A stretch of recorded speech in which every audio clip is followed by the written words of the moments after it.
नमस्कारम।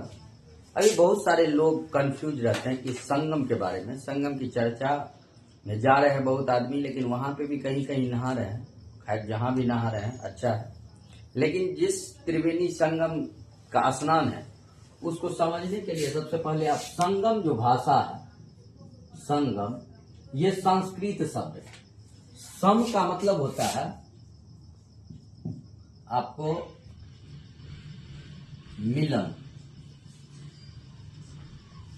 और गम का मतलब होता है जाना।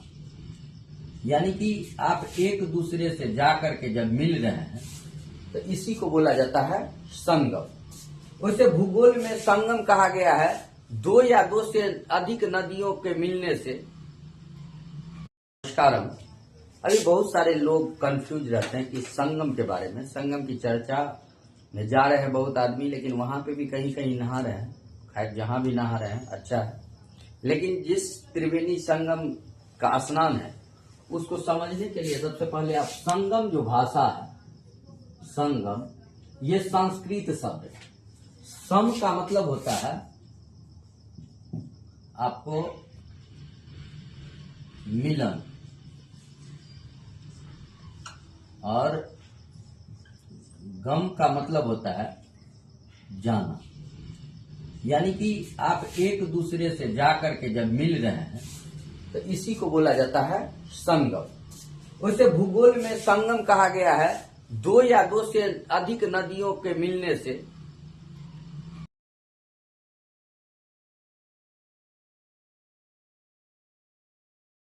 संगम कहा जाता है। दो या दो से अधिक नदी जब मिले तो उसको क्या कहते हैं, संगम। अब है कि बहुत सारे आदमी अभी आस्था में व्यवस्था को नहीं देखा जाता है। आस्था जब जुड़ जाए तो कैसा भी हालत हो तो चलते रहता है। अभी देखिए, अभी आपको ये जो इसी को बोला जाता है उस संगम स्थान जहां पे इसको त्रिवेणी बोला जाता है। त्रिवेणी संगम, इसमें कहा जाता है गंगा, यमुना और सरस्वती तीनों मिलते हैं, इसीलिए इसका नाम पड़ा त्रिवेणी।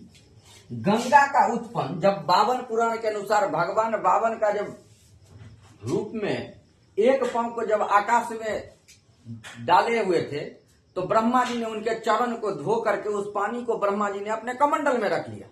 और जब कमंडल में उन्होंने, उसकी तेज इतनी थी जो उससे गंगा उत्पन्न हो गई। ये गंगा जो निकलती है ये उत्तराखंड के हिमालय में स्थित गंगोत्री नदी, गंगोत्री ग्लेशियर से निकलती है जो बंगाल के खाड़ी में जाके गिरती है। और यमुना, ये जो सरस्वती है, अब कहा गया है कि वहां पे दो ऐसे हैं जो प्रतीत होता है कि एक तरफ व्हाइट पानी है, एक तरफ नीला पानी है। तो व्हाइट वाले को गंगा कहा गया, जो गंगा जी है वो उजला जल है, और जो नीला जल है ये आपस में नहीं मिलते हैं। ये ऐसे अगर व्हाइट इधर है, नीला यहाँ पे, वहां पे प्रतीत हो रहा है ये नीला। ये जो यमुना नीला, तो गंगा यमुना सरस्वती, तो आप कहता है कि तीनों का है, तो सरस्वती कहाँ है?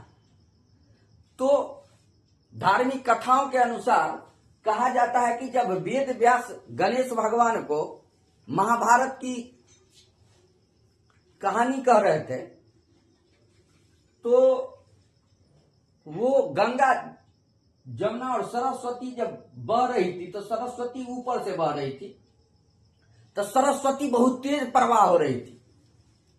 वेद व्यास ने कहा कि हे माते, अपने आप गति को कम करे, नहीं किए। फिर गणेश जी ने किया अनुरोध कि माते, उनको कहा कि सुनने में जो कहानी सुना रहे थे वेद व्यास, उसके कारण उनको कठिनाई। उसी समय गणेश एक बहुत बड़ा श्राप दे दिए कि तुम एक दिन के अंदर विलुप्त हो जाएगी और तुमको धरती के अंदर से बहना होगा।